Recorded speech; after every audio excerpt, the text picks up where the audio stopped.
90 के दशक में जब बाबरी मस्जिद का विध्वंस कराया गया था, उसके बाद भी भाजपा अयोध्या से चुनाव हार गई थी और एक नारा दिया गया था कि मिले मुलायम काशी राम, हवा में उड़ गया जय श्री राम। ठीक उसी तर्ज पे 2024 की लोकसभा चुनाव में एक नारा दिया गया था कि ना अयोध्या ना काशी, अब की बार अवधेश पासी। आप सभी को पता होगा कि भाजपा के लल्लू सिंह फैजाबाद लोकसभा सीट से चुनाव हार गए थे और वहाँ से समाजवादी पार्टी के जो पहले विधायक थे अब सांसद बन गए हैं, उनका नाम अवधेश प्रसाद है, वो चुनाव जीत चुके हैं। तो इस बार उनके लिए नारा दिया गया था कि ना अयोध्या ना काशी, अब की बार अवधेश पासी। लेकिन आप सभी को बता दें कि अयोध्या कोई लोकसभा सीट नहीं है, फैजाबाद लोकसभा सीट है और उसके अंतर्गत अयोध्या विधानसभा आता है।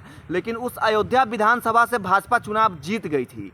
समाजवादी पार्टी से 4000 वोट से भाजपा वहां से लीड की थी, लेकिन बाकी के जो बचे हुए 4 विधानसभा थे वहां से भाजपा चुनाव हारी है। तो फैजाबाद लोकसभा सीट से जब अखिलेश यादव के पार्टी से अवधेश प्रसाद जब चुनाव जीत गए तो उनको एक पोस्टर बॉय के रूप में विपक्ष उसको पेश करने लगा, पोस्टर बॉय बना दिया गया। आपने देखा होगा कि जब संसद सत्र का शुरुआत किया गया है उसके पहले दिनों से ही अवधेश प्रसाद को पहले बेंच पे बिठाया जाता है।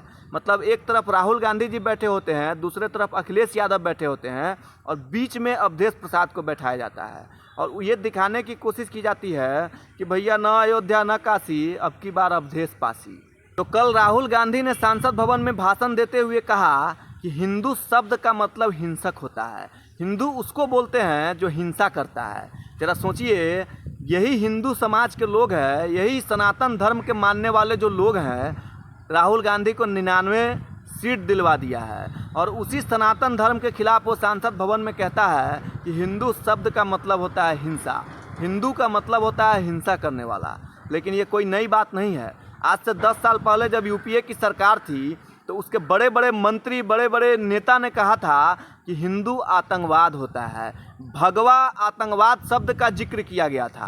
हमारे देश के सनातन धर्म के लोगों को ये समझना पड़ेगा कि भैया अभी भी समय है, आप समय रहते हुए संभल जाइए, वरना आपको संभालने वाला कोई नहीं मिलेगा। 100 करोड़ से भी ज़्यादा सनातन धर्म को मानने वाले इस देश में लोग हैं, उन्होंने ही उसको वोट दे करके 99 सीट दिलवाया है और वो राहुल गांधी सांसद में खड़ा होकर कहता है कि हिंदू शब्द का मतलब होता है हिंसा, हिंदू का मतलब होता है हिंसा, सब हिंसा करने वाला।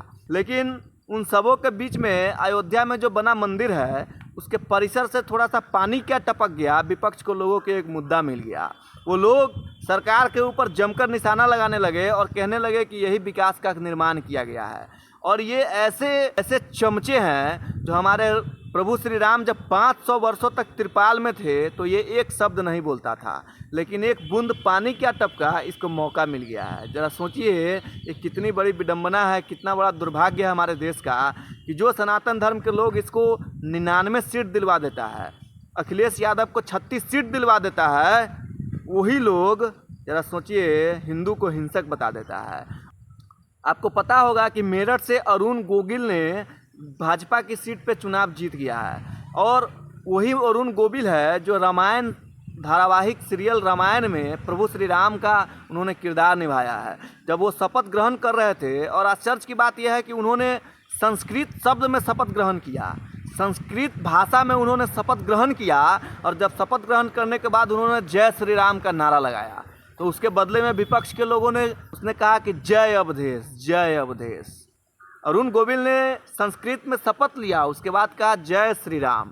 तब जो विपक्ष के लोग थे उन्होंने कहा कि जय अवधेश, जय अवधेश। किस लिए जय अवधेश किया गया? क्योंकि अयोध्या के लोग, अयोध्या से भाजपा चुनाव हार गई है। हालांकि अयोध्या कोई लोकसभा नहीं है, वो विधानसभा है, फैजाबाद लोकसभा है, उसके अंदर अयोध्या विधानसभा आती है। लेकिन वहाँ से भाजपा चुनाव क्या हार गई, ये पूरे विपक्ष के लोग जो ये अवधेश प्रसाद है इसको पोस्टर बॉय के रूप में चिपका दिया है और बात बात पे भाजपा को चिढ़ाने की कोशिश करता है कि देखिए आप जहाँ भगवान श्री राम का मंदिर बनवाए वहाँ से आप चुनाव हार गए। ज़रा सोचिए ये कितनी बड़ी बात है। लेकिन क्या कह सकते हैं, हमारे देश का ये दुर्भाग्य है कि वैसे वैसे पार्टियों को इतनी सीट दे दिया करते हैं। लेकिन अभी भी समय है मेरे देश के सनातन धर्म के लोगों, समय रहते हुए आप लोग संभल जाइए, वरना कोई संभालने वाला आपको नहीं मिलेगा। जय श्री राम।